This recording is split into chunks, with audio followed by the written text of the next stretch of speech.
Conversábamos hace algunos instantes con el resto del país, teníamos la información desde Andahuaylas, desde Chivay, también desde Chincha y Ayacucho, las costumbres que se tenía para este 1 de noviembre.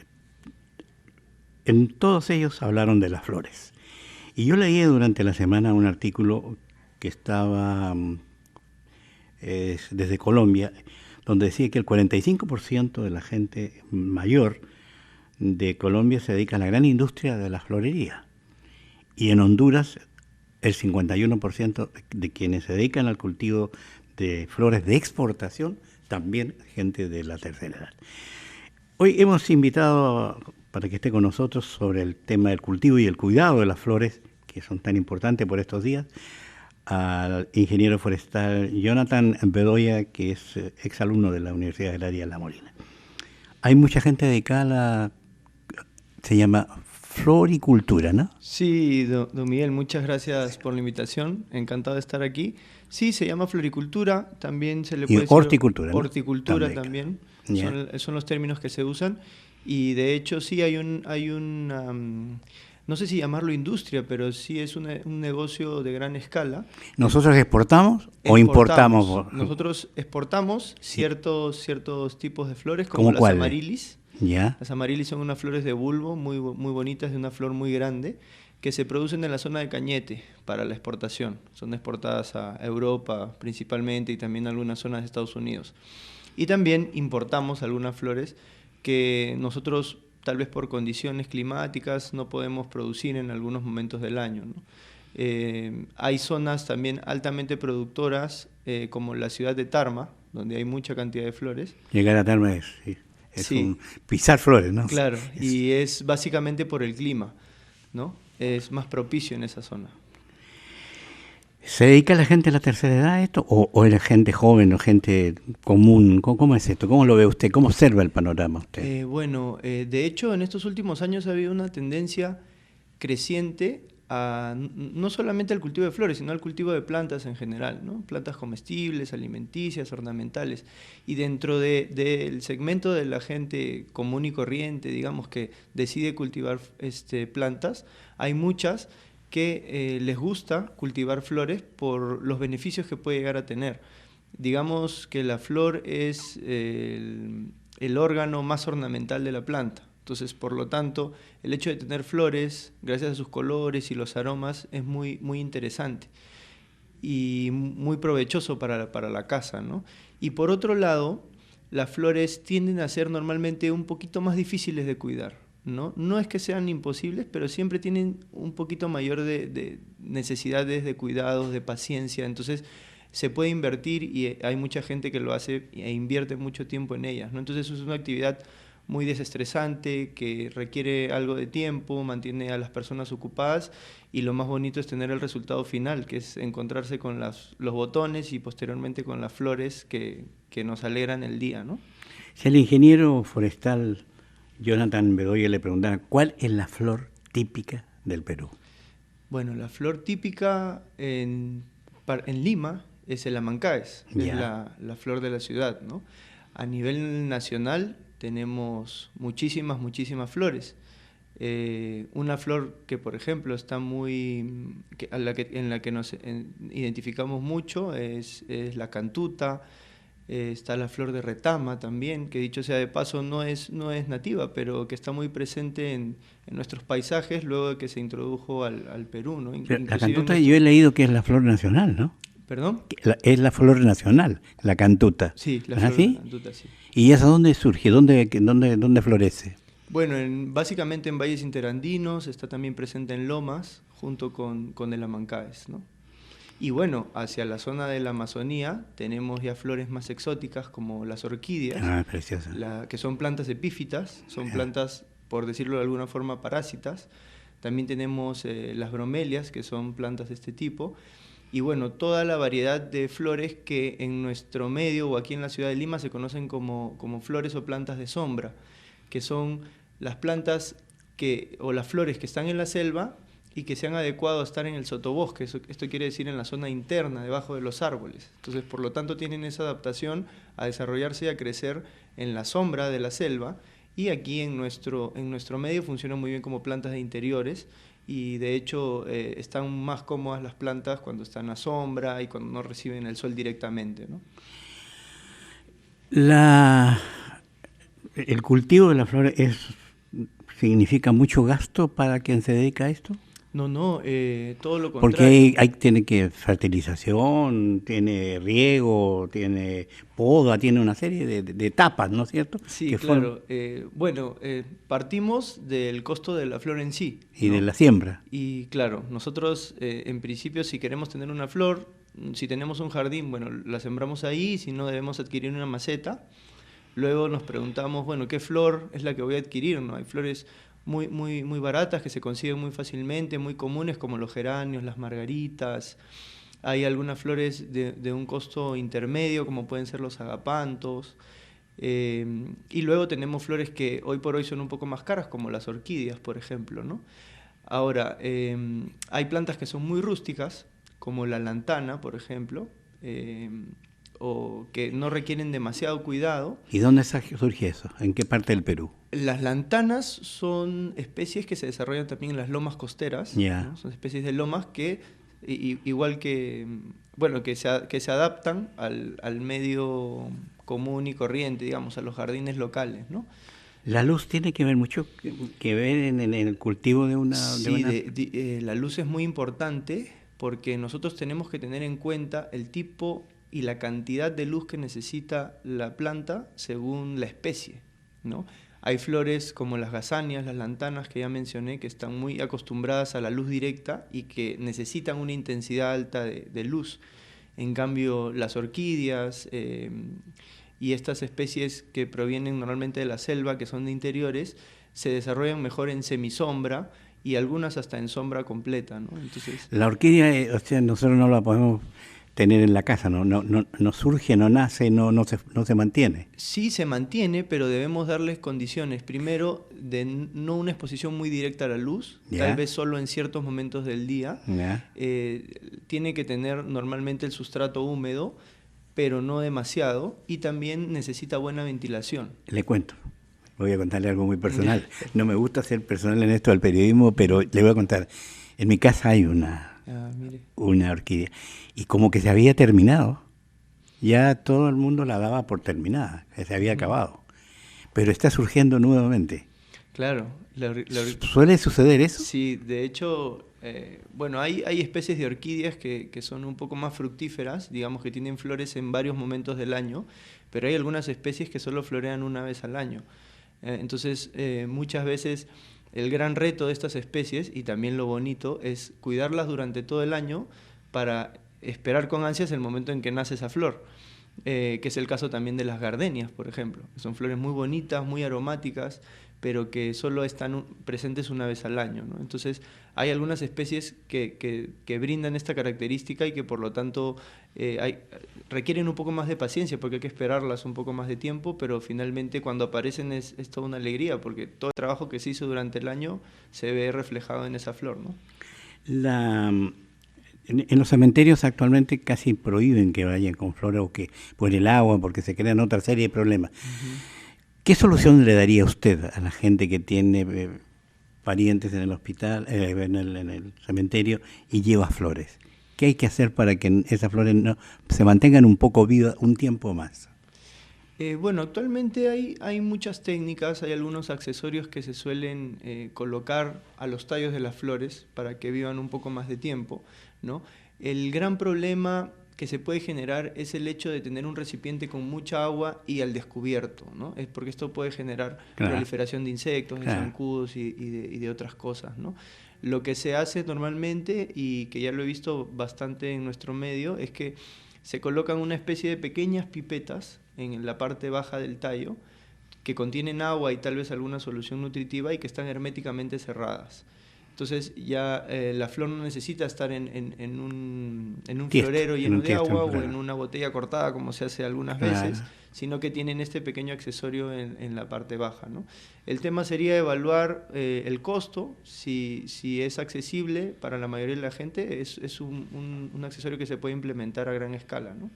¿Hay gente, usted nota que hay gente que le gusta cultivar flores? Sí, mucha, y cada vez más.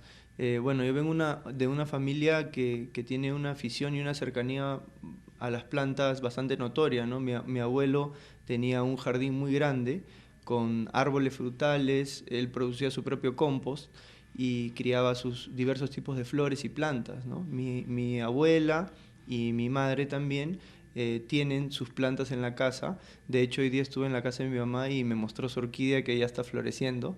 Ella también estuvo un poco preocupada un tiempo porque la flor no aparecía, pero bueno, ahí con algunas recomendaciones y también con un abono foliar que ella le compró, que se lo estuvo echando, ya la planta está dando flores nuevamente, ¿no? Jonathan, en la radio, en la televisión hay programas para los perros, hay programas para la comida.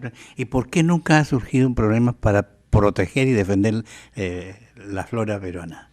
Bueno, yo creo que eso sería, es un tema pendiente que tenemos, ¿no? Muchas veces por las noticias que veo diera la impresión de que en la ciudad de Lima no se valoran o no se quieren a las plantas, ¿no? Normalmente vemos noticias de proyectos que comprometen las áreas verdes, que comprometen a los árboles, o zonas donde las áreas verdes se abandonan y se construyen cosas, ¿no? Entonces, creo que sería un paso importante, primero, acercarse un poco más a través de un programa de radio, de televisión a la población y darles a entender, concientizarlos un poco de lo importante que es tener una flor, un arbusto, un árbol en la ciudad o dentro de sus casas y posteriormente comenzar a mostrar las opciones, porque muchas veces se evalúan estos proyectos o estos cambios en la ciudad de una manera unilateral y no se consultan las posibilidades que existen para mantener las áreas verdes y que vayan en comunión con los proyectos que se quieren ejecutar.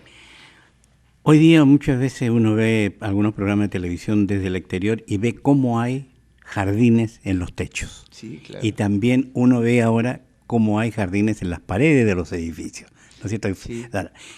¿Esa es una nueva actividad de ustedes o ustedes no entran en eso? No, sí, claro. Nosotros como Espacio Verde, que es nuestra empresa, nosotros instalamos jardines verticales hidropónicos, que son jardines verticales que no utilizan tierra, es decir, las plantas van a raíz desnuda y se alimentan de soluciones fertilizantes que nosotros le colocamos. Y también tenemos tecnologías para techos verdes, que son toda una tendencia a nivel mundial. En las grandes metrópolis del mundo ya es prácticamente un decreto que todas las nuevas edificaciones cuenten con estos espacios, jardines verticales o techos verdes. Y en nuestro medio también hay algunos municipios que están comenzando a implementar esta idea, ¿no? Generando algunos descuentos en los impuestos, en los arbitrios y dando apoyo a los vecinos que quieran adoptar estas tecnologías, porque el crecimiento de la ciudad a veces deja sin espacio al verde. Y la forma de ganar nuevamente ese espacio es a través de las paredes o de los techos que normalmente no se usan, ¿no? Nosotros manejamos estas tecnologías y de hecho tenemos cada vez más clientes interesados, ¿no? Siempre nos acercamos al cliente y adaptamos la necesidad que tiene, ¿no? Hay clientes que quieren jardines verticales o techos verdes que son de la última tecnología y completamente automáticos, como también hay algunos que desean más bien tener macetas o pequeños cajones con plantas o implementar plantas colgantes como las coquedamas que están bastante de moda y que son diseños un poco más discretos, un poco menos caros, pero que también cumplen una muy buena función, ¿no? Yo tengo un compromiso de noticias. Usted no tiene hoy día tono, ¿no es cierto? No tiene tono, no. Perfecto. Entonces se puede quedar un ratito más sí, para poder conversar. Yo le digo, caso no tiene un tono porque yo quiero conversar después con él, porque él es muy joven, es casi un muchacho. El que tenemos aquí nosotros al frente, podríamos pensar que es un hombre ya también como nuestros oyentes de la tercera. Y si alguna de nuestras oyentes o alguno de nuestros oyentes quisiera hacer alguna consulta sobre alguna plantita que tiene en la casa y llamar a nuestro teléfono, Jonathan, ¿podría atenderlos? Por supuesto, perfecto. Encantado. Nosotros vamos a las noticias y volvemos.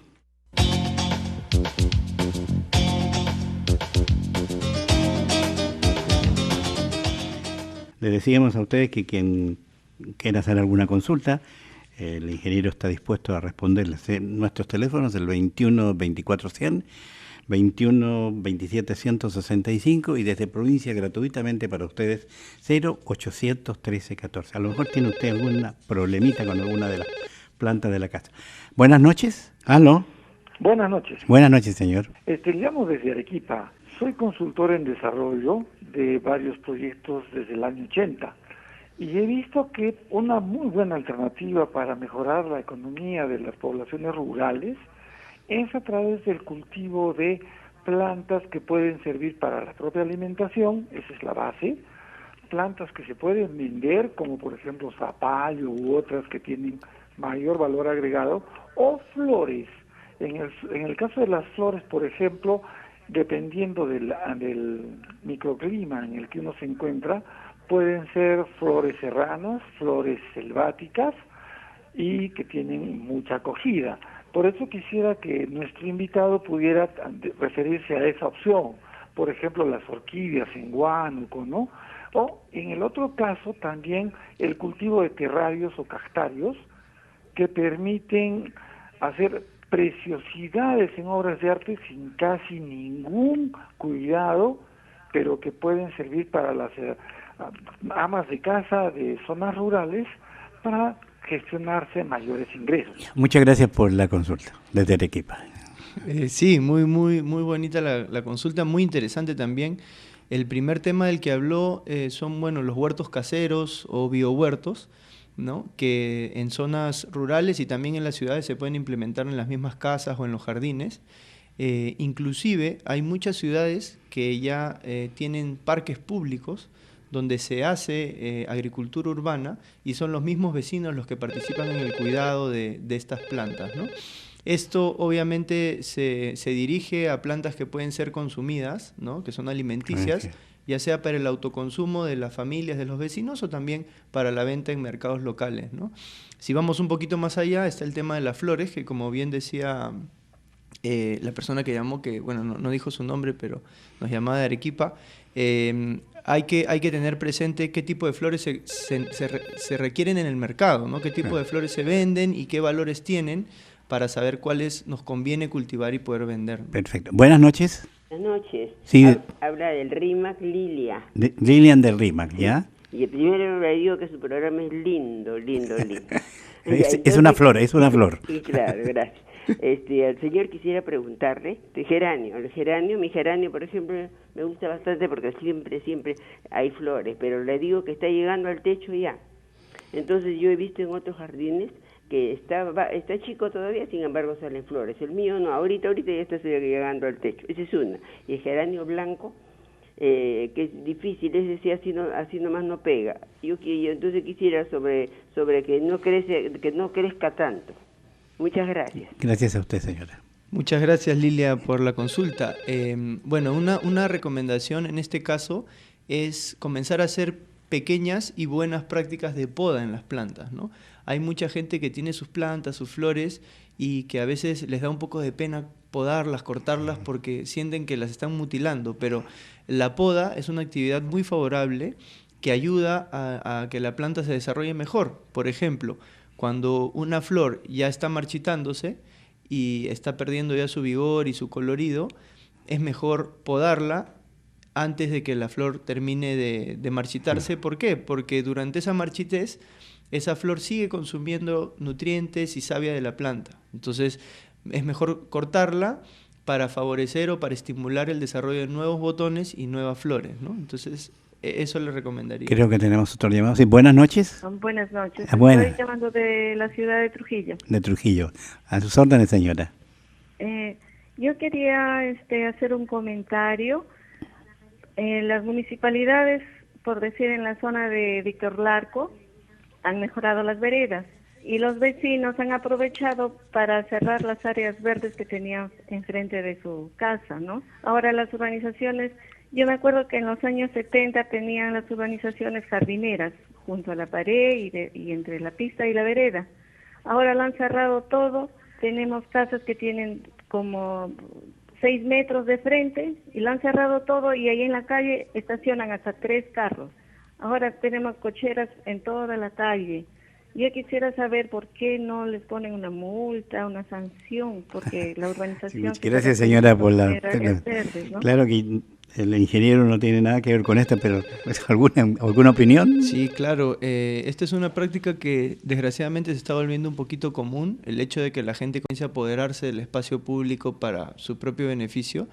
Y bueno, como lo comentaba antes, pasa un poco por la concientización, por acercarse a la gente, porque el municipio se acerque a los vecinos y les enseñe los beneficios para ellos y para la comunidad de tener áreas verdes en la ciudad. Ahora, ¿hay una preferencia de las municipalidades de tener esas áreas verdes o también las dejan a un lado de repente? Desgraciadamente, las áreas verdes no son uno de las principales prioridades de los municipios normalmente, ¿no?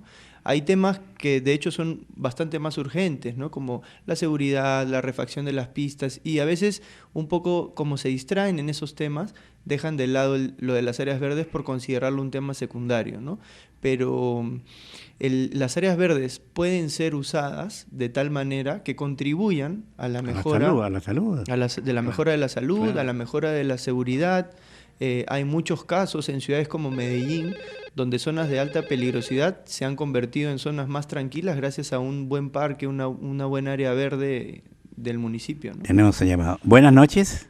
Don Miguel Humberto, buenas noches. Buenas noches. Ingeniero Bedoya, buenas noches. Le habla Felicita del Cercado de Lima. Ya, a sus órdenes, señora.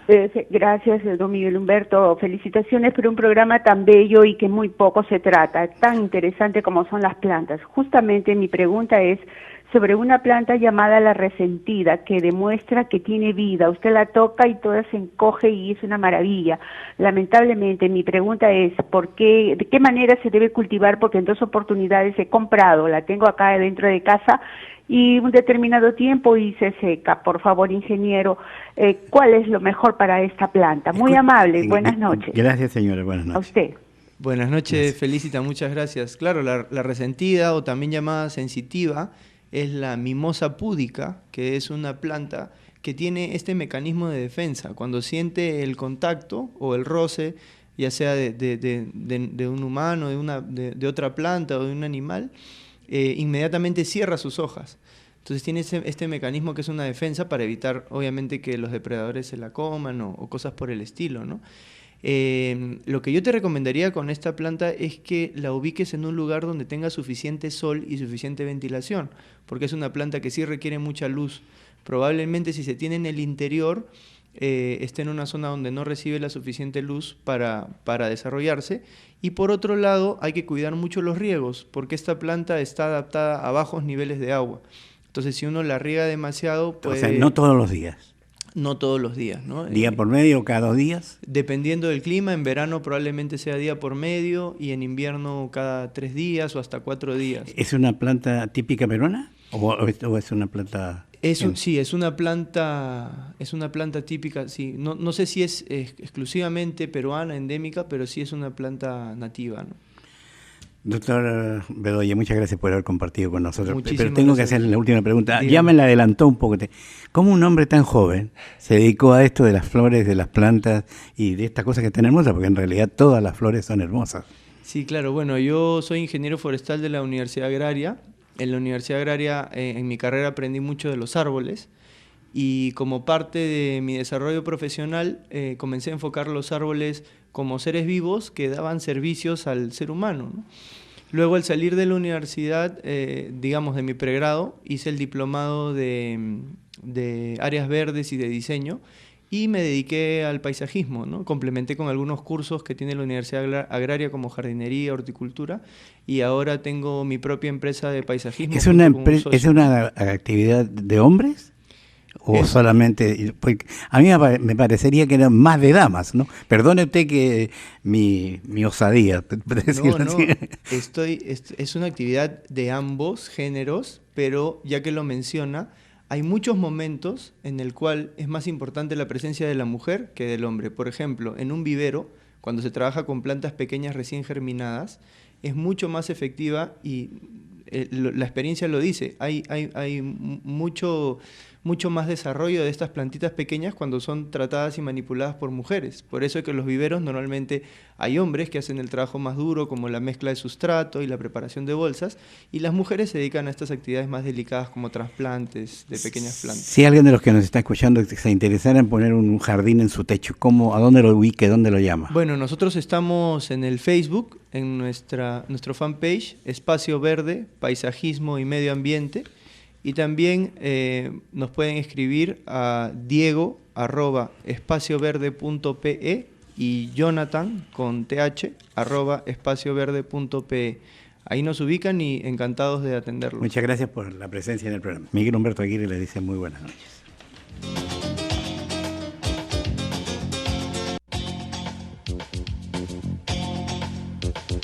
Esto fue Más allá de las canas. Si quieres estar bien informado, escucha RPP Noticias.